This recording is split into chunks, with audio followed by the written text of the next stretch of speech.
Բարի երեկո, սիրելի ժողովուրդ, կներեք, որ ձեզ զզվացնում եմ, ինձ ճիշտ ասած տնեցիք ասում են զզվացնում ես մարդկանց ամեն օր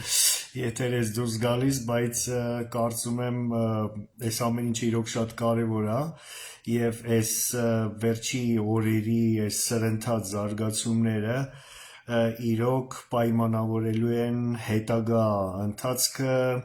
առանց որևէ չափազանցության կարող ենք ասել, որ պայմանավորվելու է սրանով ռուսական կայսրության հետագա ապագան, մեր տարածաշրջանի եւ առանց չափազանցության նաեւ ամբողջ աշխարհի, այնպես որ քանի որ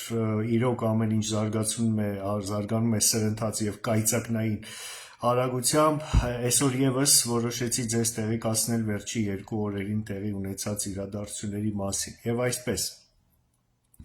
Մայիսի 10-ին Հավաքական Արևմուտքի ԱՄՆ-ի, Մեծ Բրիտանիայի, Եվրամիության եւ Ուկրաինայի վերջնագիրը Պուտինին 30-օրյա զինադադարի մասին սկսած մայիսի 12-ից ներկայացնելուց հետո մայիսի լույս 11-ի գիշերը, ուշ գիշերը Պուտինը, ինչպես գիտեք, ես դրա մասին խոսեցի մանրամասն նախորդ եթերում, հրատապ ելույթով հանդես եկավ եւ Զինադադարի փոխարեն մայիսի 15-ին Ստամբուլում ռուս-ուկրաինական ուղիղ եւ առանց նախապայմանների բանակցություններ սկսելու առաջարկ արեց, որից հետո, ուշադիր լսեք, ըստ հայտնի իրավապաշտպան Վլադիմիր Ասեչկինի ամբողջ գիշերվա եւ հաջորդ օրվա ընթացքում Ասեչկինի Գուլագունետ կոչվող իրավապաշտպանական այդ կազմակերպության թեժ գծի վրա ամբողջ գիշեր եւ հաջորդ օրվա ժամերին, առավոտյան ժամերին ստացվում էին տասնյակ անանուն զանգեր ռուսական էլիտայի տարբեր ներկայացուցիչներից իրենց փախուստին աջակցելու խնդրանքով։ Հիմա կասեք ով է այդ Ասեչկինը, ինչի մենք պետք է իրան հավատանք, ես երկու բառով, չնայած նախորդ եթերներում հիշեցրել եմ, ասել եմ, բայց ուզում եմ կրկնել, Վլադիմիր Ասեչկինը շատ հայտնի եւ հեղինակավոր իրավապաշտպան է, ինքը հիմա ապաստան է գտել Ֆրանսիայում եւ ղեկավարում է Գուլագունետ կոչվող կազմակերպությունը, կարող եք սայթը մտնել, համոզվել եւ ընդհանրապես խորհուրդ կտա այս մարդուն հետեւել YouTube-ում իր ելույթներին եւ ինքը ունի շատ լուրջ, վստահելի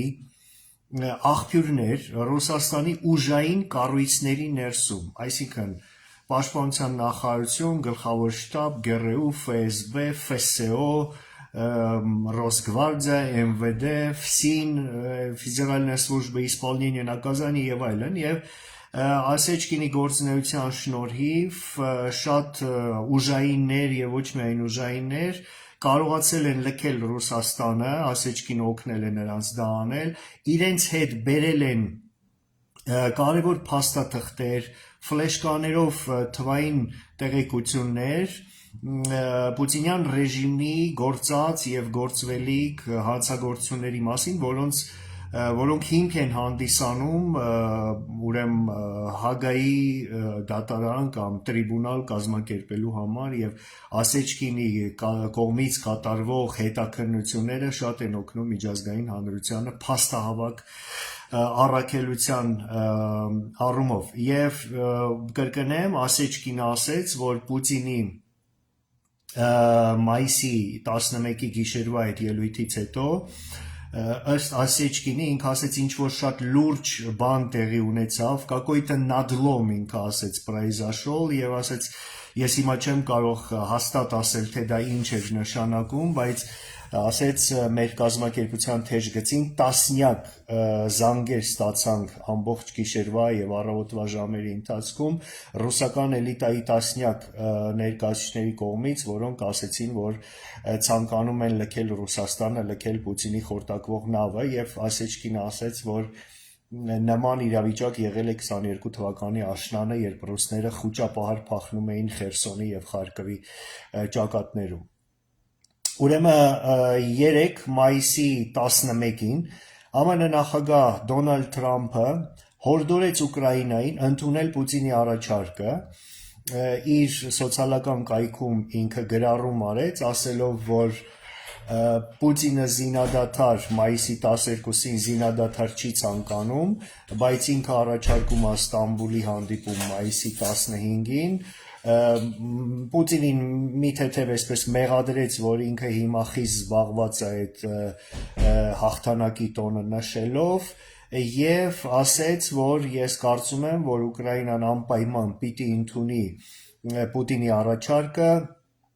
Ստամբուլում հանդիպում կազմակերպելու, բանակցություններ կազմակերպելու եւ վերջում հետաքրքիր այսպես ակնարկ արեց, ասեց գոնե մենք կհասկանանք որքան իրատեսական է գործարքի կնքումը։ Փաստորեն Թրամփը տողերի արանքում ասեց լավ, մենք առաջարկել էինք Պուտինին զինադադար մայիսի 12-ին, ինքը չի ուզում առաջարկումը հանդիպում մայիսի 15-ին, թող Ուկրաինան համաձայնվի, սա էլ անենք, թող սա էլ Պուտինի ուզածով լինի, վերջնականապես համոզվելու, թե Պուտինը իրոք ուզում է խաղաղություն, թե չէ։ Որից հետո Թրամփի հորդորից հետո անմիջապես Զելենսկին ընդունեց Պուտինի առաջարկը, ասելով, որ մտադիր է անձամբ մեկնել Ստամբուլ, սակայն նախ իհարկե ակնկալում է ռուսներից կրակի դադարեցում 30 օրով մայիսի 12-ից սկսած,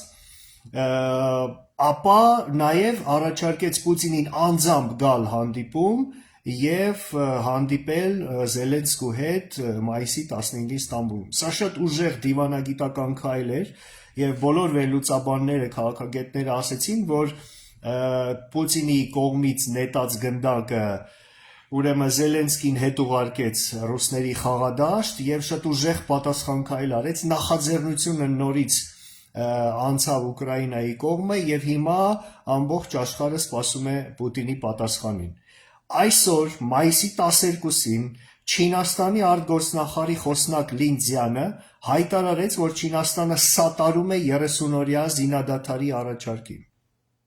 Սա աննախադեպ է, որտեղ նախորդ այս տարիների ամիսների ընթացքում Չինաստանը երբեք բաց տեքստով չի սատարել Արևմուտքի, Եվրամիության, Բրիտանիայի, ԱՄՆ-ի որևէ նախաձեռնությանը եւ բաց տեքստով այսպես չի հորդորել ռուսներին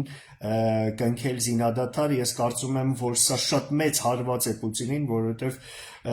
գաղտնիք չի, որ այս տարիների ընթացքում Պուտինը կարողանում էր պատերազմել առաջին հերթին Չինաստանի, նաեւ իհարկե Հյուսիսային Կորեայի, Բելարուսի եւ Իրանի օգնության շնորհիվ, բայց առաջի հերթին Չինաստանի։ Եվ ահա Չինաստանը արդեն կարծես թե հրաժարվում է Պուտինին աջակցելուց, կոչ անելով նրանց կնքել զինադադար։ Նույն օրը մայիսի 12-ին Գերմանիայի կանցլեր Ֆրիդրիխ Մերցը եւ Ֆրանսիայի նախագահ Էմանուել Մակրոնը հայտարարեցին, ասելով, որ Պուտինը ունի 10 ժամ, այսինքն մինչեւ մայիսի 12-ի օրվա վերջ զինադադարի առաջարկին համաձայնելու համար, որից հետո մերժելու դեպքում կլինեն նոր սանկցիաներ, այսինքն նրանք ասեցին, որ զինադադարի առաջարկը ուժի մեջ է մինչև մայիսի 12-ի օրվա վերջը, եւ եթե Պուտինը մերժի, Արևմուտքը մտադիր չի զինադադարի առաջարկը նորից երկարացնել, ժամկետները երկարացնել եւ վերջ։ Մայիսի 12-ը վերջնաժամկետ է, համաձայնվում ես, չես համաձայնվում, ստանում ես պատժամիջոցներ, խոսքը գնում է իհարկե Եվրամիության կողմից պատրաստված հիմնականում ռուսական նավթային ոլորտի դեմ կոշտ սանկցիաների 17-րդ փաթեթի մասին, որը ամենայն հավանականությամբ կընդունվի մայիսի 20-ին վերջնականապես, իսկ մայիսի 14-ին Եվրամիության դեսպանների մակարդակով, բայց մայիսի 20-ին արդեն վերջնականապես։ Նույն օրը այսօր տեսնում եք մի օրում ինչքան բան է տեղի ունեցել եւ ես սիրելի ժողովուրդ չէի կարող պարզապես այս ամեն ինչի մասին ձեզ տեղյակ չպայել, որովհետեւ ես վստահ եմ ոչ ռուսական հեռուստատեսությունը, ոչ մեր պետական հեռուստաալիքներով այսքան մանրամասն եւ օբյեկտիվ սրա մասին ցավոք սրտի չեն խոսում։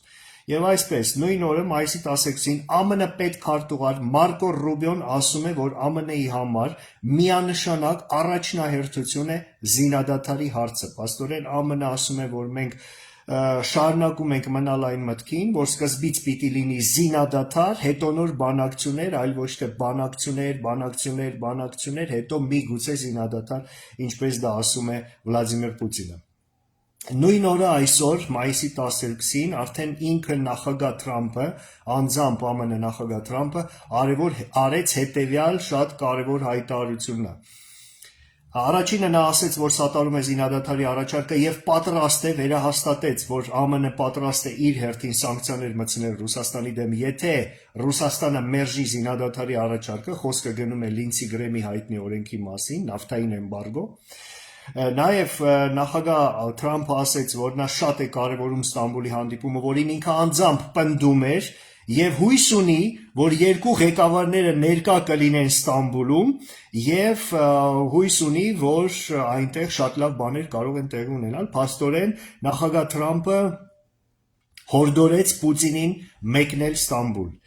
Նաև նախագահ Թրամփը ասեց, որ նա նույնիսկ մտածում է անձամբ մեկնել Ստամբուլ եւ մասնակցել այդ հանդիպմանը, սա աննախադեպ հայտարարություն է, որովհետեւ փաստորեն Թրամփը իր անձամբ մասնակցելով Պուտինին կարելի ասել դնում է շատ բարդ իրավիճակին, որտեղ չգնալ Ստամբուլ կնշանակի առաջին հերթին մերժել հենց Թրամփին եւ ի վերջո նախագահ Թրամփը ասեց, որ նա կանխազգացում ունի, որ Պուտինը կհամաձայնի 30-օրյա զինադադարի առաջարկին։ Նույն օրը այսօր մայիսի 12-ին Ֆրանսիայի արտգործնախարարը կոչ է արել Պուտինին ընդունել Զելենսկու առաջարկը եւ հանդիպել նրա հետ Ստամբուլում մայիսի 15-ին։ Հենց այսօր էլի նույն այս մայիսի 12-ին արդեն եկավ ռուսների արձագանքը Ստամբուլի այդ հանդիպման համաձայնելու Զելենսկու համաձայնելուն արձագանքը եւ Եվրոպական միության ղեկավարների եւ Թրամփի, մասնավորապես Պեսկովը ասեց, որ Ռուսաստանի հետ հնարավոր չէ խոսել վերջնագրի լեզվով, հավանաբար նկատի ուներ Մերցի եւ Մակրոնի ասածը, որ դուք ժամանակ ունեք մինչեւ օրվա վերջ։ Պետդումայի падգամավոր Կասաչովը Զելենսկու Պուտինի հետ Ստամբուլում անձամբ հանդիպելու առաջարկը անվանեց կոմեդիանտություն, այսինքն կրկես, իսկ Դաշնային խորհրդի սենատոր Ջաբարովը ասեց, բառացի, ցիտում եմ, Զելենսկուն ոչ ոք չի հրավիրել Ստամբուլ, ով է Զելենսկին, որ նրա հետ հանդիպի մեր նախագահը։ Ահա այսպես։ Այսօր հենց հայտնի դարձավ, որ Եվրամիությունը կարգելի Ռուսաստանի նավթ տեղափոխող 25 նավերի մուտքը Բալտիկ եւ Հյուսիսային ծովեր, կարծես նավթային էմբարգոն արդեն սկսում է կյանքի կոչվել։ Եվ վերջին լուրը այսօր մայիսի 12-ին լուր եկավ, որ Դոնբասի սեպարատիստ Պավել Գուբարևը բաց տեքստով մեղադրեց Պուտինին եւ նրա շրջապատին երկրի շահերը դավաճանելու եւ պետականության հիմքերը քանդելու մեջ կոչ անելով զինադադարի ստորագրման դեպքում վայր չդնել զենքը,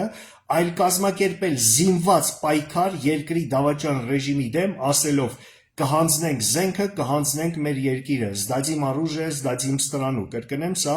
Դոնբասի հրամանատար սեպարատիստ Պավել Գուբարևի խոսքերն են։ Հիշեցնեմ ձեզ, որ նույն Վլադիմիր Ասեչկինը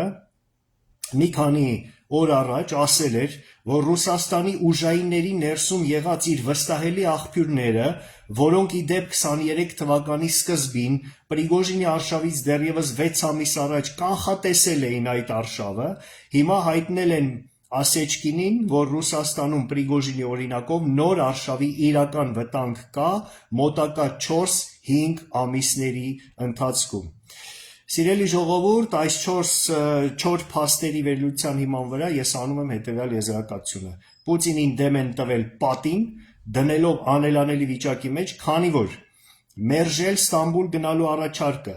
կամ գնալ ու մերժել զինադադարի առաջարկը նշանակում է ապտակել անձամբ Թրամփին, դառնալով նրա անձնական թշնամին։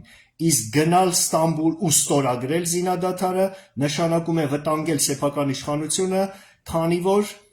միգուցե նաև կյանքը, քանի որ այդ դեպքում Պուտինը կարժանանա նախ կփլուզի ռազմական ռելսերին դրված տնտեսությունը, որտեղ այդ սա տնտեսության 30-40%-ը հիմա ռազմական պատվերների հաշվին է աշխատում, իսկ այդ պատվերները երբ որ դադարեն տնտեսությունը կփլուզվի, նաև այդ դեպքում, եթե զինադադար ստորագրի, Պուտինը կարժանանա երկրի ներսում եղած զինվորականների, Z համայնքի, ռազմաարդյունաբերական ոլորտի շնաձկների խիստ քննադատությանը, որը ի վերջո մեծ հավանականությամբ կարող է վերածվել հեղաշրջման։ Իմ կարծիքով ես այսպես կանխատեսում եմ անում, համարձակություն եմ վերցնում կանխատեսել, որ Պուտինը եւ նրան շրջապատող բազեները, Պատրուշև, Սեչին, Չեմեզով եւ այլն, Ստամբուլի խայտառակությունից խուսափելու համար ունեն թերևս մեկ միջոց՝ խոշոր տերորիստական ակտ Ռուսաստանի ներսում, որից հետո մեղադրելով Ուկրաինային նրանք կչեղարկեն իրենց հետագա բոլոր դիվանագիտական քայլերը, սակայն դա էլ կլինի պատերազմի շարունակում, կնշանակի պատերազմի շարունակում, նոր ջախջախիչ սանկցիաներ, նոր մահաբեր զենքերի Տաուրուս, մասնավորապես հրթիռների, բունկերային հրթիռների մատակարարում Ուկրաինային, նոր էսկալացիա, ռազմական պարտություն եւ ի վերջո ռեժիմի տապալում։ Ես վստահ եմ, որ Պուտինը այլևս լավ քայլեր չունի, նա անկյուն քշված առնետ է, որի ռեժիմը դատապարտված է։ Կարծում եմ, որ արդեն ամեն ինչ շատ պարզ է եւ մոտենում է հանգուցալուծումը, որը լինելու է չափազանց անսպասելի եւ արյունալի։ Խաղադրույքները շատ բարձր են, խոսքը գնում է 300-ամյա Չարիքի կայսրության ապագայի մասին։ Ռուսաստանի Չարիքի կայսրության վերջնական փլուզումը շատ մոտ է եւ այն լինելու է մեծ արյան գնով։ Պուտինը մեծ արյամբ եկավ իշխանության, մեծ արյամբ էլ կգնա կամ ավելի ճիշտ նրան կհեռացնեն։ Մոտենում է Հայաստանի ազատագրման երկար սպասված պահը։ Հաշված ամիսներ անց առաջի հանրապետությունը վերածնվելու է։ Շնորհակալություն, ցտեսություն, հետևում ենք զարգացումներին։ Հաջողություն։